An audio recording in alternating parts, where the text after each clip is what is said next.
আসসালামু আলাইকুম সম্মানিত শিক্ষার্থীবৃন্দ, গেম অফ স্টাডি এর তরফ থেকে আমি আবির স্যার সকলকেই স্বাগতম জানাচ্ছি খুবই গুরুত্বপূর্ণ আপডেটে। তো আজকেই কিন্তু শেষ হয়েছে মেডিকেল ভর্তি পরীক্ষা, মোটামুটি সকলেই আমরা জানি। তো চলুন আজকে একটু বিস্তারিত জেনে নেওয়া যাক। তো ওকে, সো বলা হচ্ছে যে 2024-25 শিক্ষাবর্ষে এমবিবিএস ভর্তি পরীক্ষা কিন্তু শেষ হয়েছে। আর আজ শুক্রবার 10টা থেকে 11টা পর্যন্ত কিন্তু সারা দেশে একযোগে চলে ভর্তি পরীক্ষা। ওকে, আর এবার এমবিবিএস ভর্তি পরীক্ষায় অংশ নিতে আবেদন করেছিলেন, টোটাল আবেদনের সংখ্যা ছিল 1,35,261 জন ভর্তি ইচ্ছুক শিক্ষার্থী। আর কোটা সহ আসন রয়েছে 5,380টি।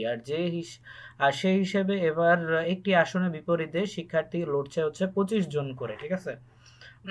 আর হচ্ছে যে স্বাস্থ্য শিক্ষা অধিদপ্তরের দেওয়া তথ্য অনুসারে দেশে মেডিকেল কলেজ রয়েছে টোটাল 110টি। এর মধ্যে সরকারি মেডিকেল কলেজ 37টি এবং বেসরকারি মেডিকেল কলেজ 66টি। আর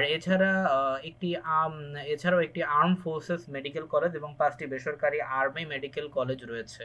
আর সরকারি মেডিকেল কলেজে ভর্তি হতে হয় মেধা তালিকার ভিত্তিতে। আর ভালো কলেজে ভর্তি হন তালিকার উপরে থাকা শিক্ষার্থীরা। আর বাংলাদেশের মেডিকেল অ্যান্ড ডেন্টাল কাউন্সিল, যেটা হচ্ছে বিএমডিসি, প্রণীত মেডিকেল ও ডেন্টাল কলেজের ইউনিটে এমবিবিএস ও বিডিএস কোর্সে শিক্ষার্থী ভর্তি নীতিমালা 2025 আগেই প্রকাশ করেছে।